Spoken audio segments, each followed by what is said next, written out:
Ngibingelele msakazi, ngibingelele kwintatheli yeMakhiwa TV. Igama lami uZipho wakazwane unobhala wenhlangano yabahlali la eZululand. Ngihamba nethimba namhlanje la eFried le Sanco kanye nomasipala njengoba usukhulumile nobaba uMbongo. Ngicabanga ukuthi emva kokuthi sihlangane nomphakathi ngomhla ka3 August lapha eBhekuzulu Hall, la esasikhuluma khona ama-issues athinta abantu baseBhekuzulu, athinta ugesi, okunyuka kagesi, othinta izinto ama-rates, into yama-rates nezinto ediwe eziyama-additional emkhandlwini. Saba nomhlangano wawumuhle kakhulu nomphakathi waseBhekuzulu, waba fruitful ngendlela eyisimanga. Okwathi makudlula lo mhlangano sabe sesithembisa sesikhuluma nomasipala ukuthi sizohlangana nekomiti lala eFried specifically ukubheka le inkinga zalama ward awu6. Sabe sesikwazi ukuthi sihlangane nomkhandlu ngomhla ka3 if I'm not mistaken last month, okwaku September, la esasibheka khona izinto ezayithinta khona ukuthi siya kanjani phambili nokuqinisekisa ukuthi umphakathi uyithola kanjani feedback honestly la umkhandlu ozokwazi ukuyophendula futhi uresponde uhamba nathi, ngoba into ebaluleke kakhulu engifisa ukuyiveza msakazi ukuthi we are a part and parcel of zonke izinto ezenzakalayo kulomkhandlu waseBaqulusini.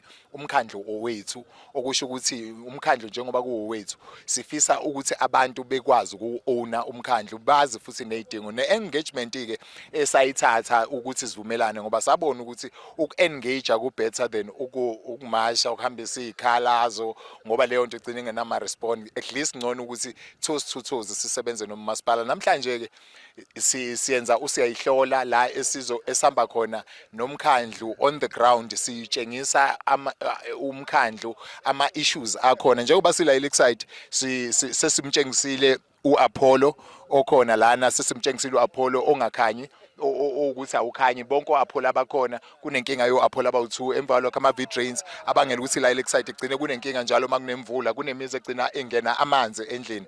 Masuka lana ke siye ward 11, masuke ward 11 siye eBhekuzulu, masuke eBhekuzulu siye ward 13, masuke ward 13 siye ward 8 koSasco, emva kwalokho soyivala edolobheni. Angithi nje ukusebenza kwethu nomkhandlu waseBaqulusini since siqala namhlanje ukupointa, but i-communication between uSanco nomkhandlu ibukeka inkulu kakhulu. Angikuveze lokhu, izakhamuzi nabahlali into eyodwa, okubalekile ukuthi bonke abantu be-understand ukuthi into esiyilwelayo kakhulukazi thina isekuhlaleni okuyinhlangano yabahlali. Ngiyabonga kakhulu umsakazi, ngiyabonga kakhulu kwintatheli nakumsakazo wakho weMakhiwa, ongathi uqhubekele phambili. Sizokunika ke nama-updates ozobe ungasekho kuona ukuze uqhubeke